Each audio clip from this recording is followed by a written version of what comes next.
Hi, and welcome to the Bible Tribe with Seeing Deep Ministries, where we see deep in a shallow world and overcome the battles of the mind with the Word of God. Sometimes we can be tempted to look at people as the enemy, but let's be clear. We all have an enemy. One enemy. It is Satan. And he uses many people to do his work. If we're not careful, he can also influence us to sin too. We're reading today from 1 Chronicles 21 through 25, and the verse of the day is 1 Chronicles 21, verse 1. Then Satan stood up against Israel and incited David to count Israel. In context, we might struggle to know why this is wrong, but in the context of the times, God's people and his leaders were not to strategize or exert their will above God's clear direction. God did not tell David to count.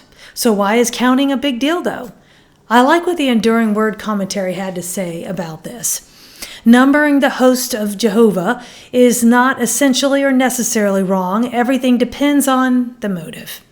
When it is born of pride, it is the subtlest of perils, inclining us to trust in the multitude of a host, and thus to cease to depend upon God.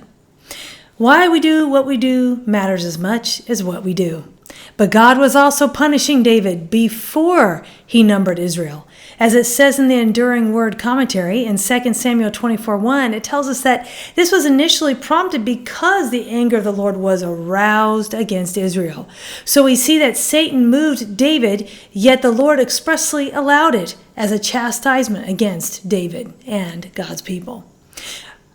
According to neverthirsty.org, the 2 Samuel account provides us with the political view, and 1 Chronicles provides us with the religious view. Apparently, Satan knew God was angry with Israel and requested permission to tempt David to number Israel. God granted him permission. Satan usually tempts us where we are weak. It appears that David was fearful that Israel was not strong enough. Why should Satan tempt us where we may not fail? Satan picked the temptation, and David gave in. He counted Israel and Judah, and God responded with discipline. Did Israel and Judah become proud because of their great populations? The census resulted from fear, which is a lack of trust in God. What is your weak point of temptation, friends? Don't give in, resist sin, and cry out to God for help. We don't have to be a tool of the enemy or obey him. Thought of the day: why we do what we do matters as much as what we do. Application. When we are tempted, we can remember that Jesus was too, and he overcame. So can we, by the grace of God. Go with God and his precious word, friends. Tune in tomorrow as we head back into the book of Amos.